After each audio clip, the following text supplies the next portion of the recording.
Жаңалыклар чыгарылышы үз эшен башлап җибәрде. Студияда Алина Хисматуллина, исәнмесез? Бузга чыгу куркыныч. Балыкчыларны кисәтү максатыннан ГИМС инспекторлары һәм коткаручылар рейдка чыкты. Бу хакта тулырак Ләйсән Ханова. Үз мәшгульләргә күләгәдән чыгарга ярдәм итәләр. Үз эшләрен башлап җибәрүчеләрнең нинди проблемалар борчы эшкуарлык буенча Республика Советында карадылар. 19 мартта Татарстан халкына бушлай юридик ярдәм күрсәтеләчәк. Чаллыда кабул итүгә ничек язылырга?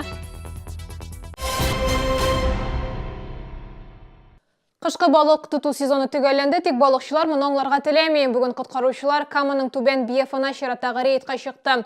Анда гадәттән тыш хәлләр министрлыгы, полиция хезмәткәрләре катнашты. Түбән Биеф иң куркыныч урыннардан санала. Тик еш кына балыкчылар кисәтүләргә колак салмый ди коткаручылар. Рейдтан Ләйсән Ханова репортажы.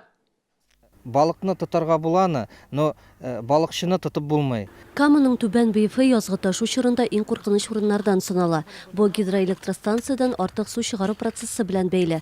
Нәтиҗәдә боз ярыла, һәлакәт булуы да бар. Уже боз өстенә су чыккан, и тем более именно Нижнекамский ГЭС төбендә монда һәрвакыт иң һәлакәтле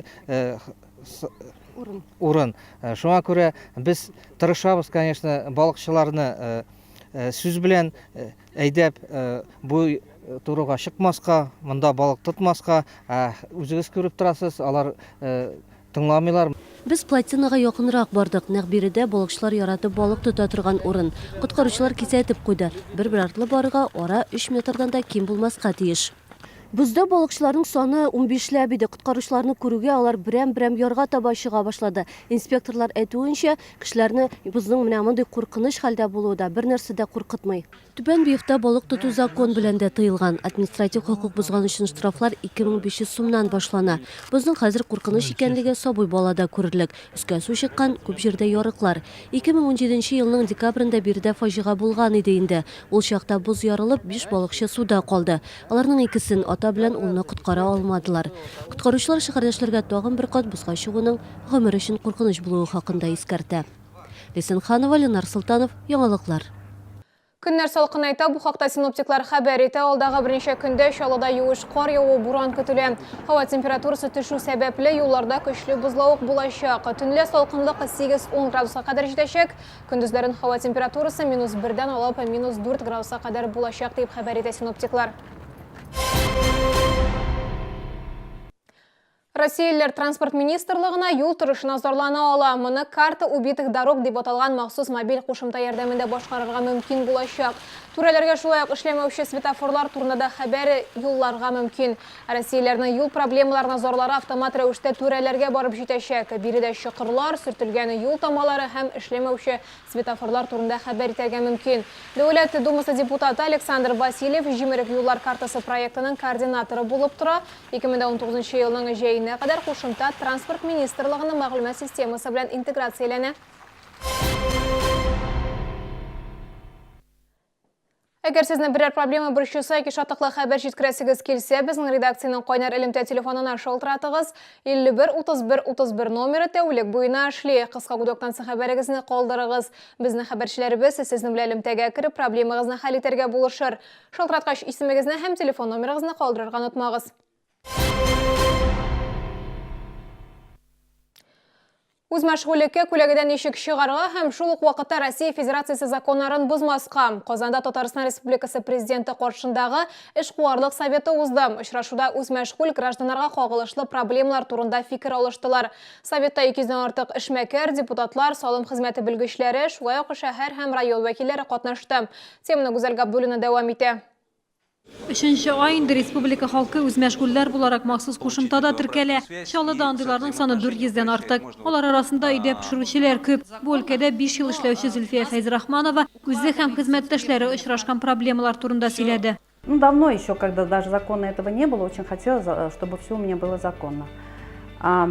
И очень радует, что власти повернулись к нам лицом, что прислушиваются к нам.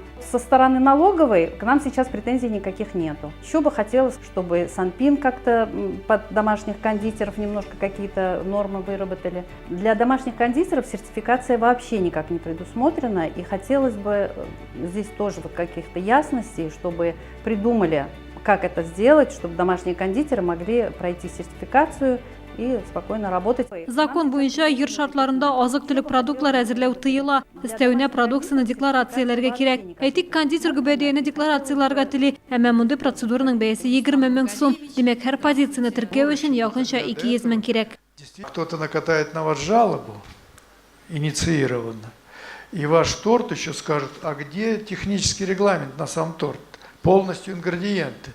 И привлекут вас по закону о защите прав потребителя, что вы сказали, что там, я не знаю, киевский торт, а на самом деле там не хватило, там, я не знаю, 10 грамм масла в этом торте. Советта эш принцибын булдырырга кирәк дигән уртак фикергә килделәр. Республикадан Татарстан кулланучылар хукукларын яклау һәм кеше иминлеге өлкәсендә күзәтчелек федераль хезмәте җитәкчесе дә кергән эшче төркем төзергә дигән тәкъдим яңгырады. Шулай ук үз даирәсендә барлык нечкәлекләрне аңлату өчен өйдә эшләүче кондитерлар ассоциациясын оештырырга планлаштыралар.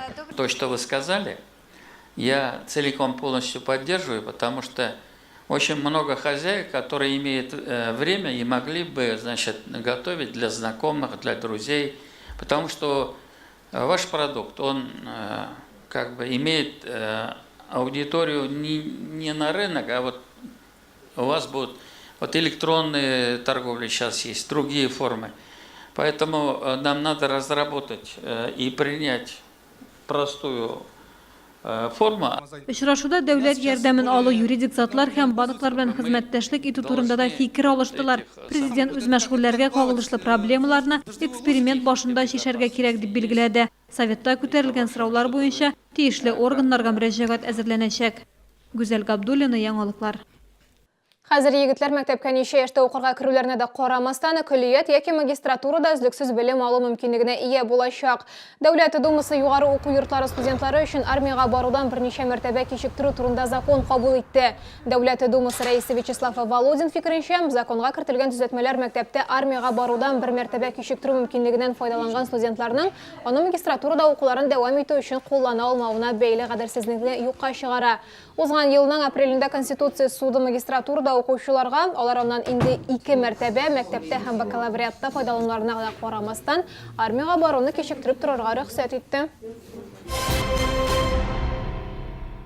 19 мартта төбәк иҗтимагый кабул итү бүлмәсендә Россия юристлар ассоциациясе һәм Россия иҗтимагый оешмасы белән берлектә халыкка түләүсез юридик ярдәм күрсәтү көне үткәрелә.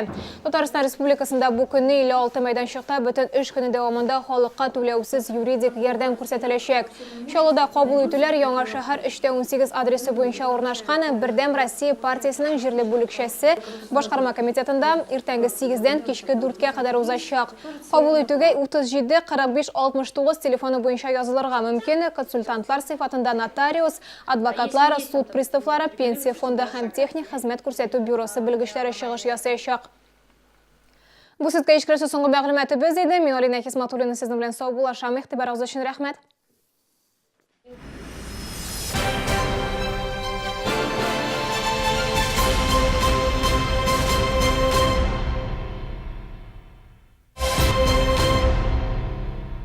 Комфортное лечение зубов по доступным ценам. Стоматологии «Улыбка». 39 23 23. Приближайте весну с покупками Wesson. Семейная игровая акция «Чудо-огород» для вас, ваших детей и внуков. Получайте наборы для выращивания растений за каждую покупку. Соберите все 12 растений и вырастите чудо-огород на подоконнике. Акция действует с 16 февраля по 22 апреля.